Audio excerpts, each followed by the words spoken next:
అబద్ధం చెప్పలేనే నా అద్దం అంటే నువ్వే మరి ఈ నిజం దాచలేనే ఆ అద్దం ముందు నిలబడి అబద్ధం చెప్పలేనే నా అద్దం అంటే నువ్వే మరి ఈ నిజం దాచలేనే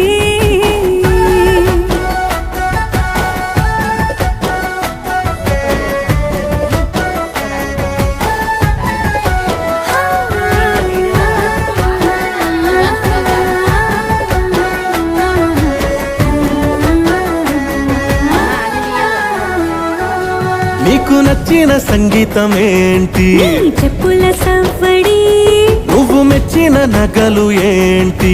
వంపున ముద్దు తడి. నీకిష్టమైన చోటు ఏంటి? అది చల్లని నీ ముడి. నువ్వు కోరుకున్న దుస్తులేంటి? నీ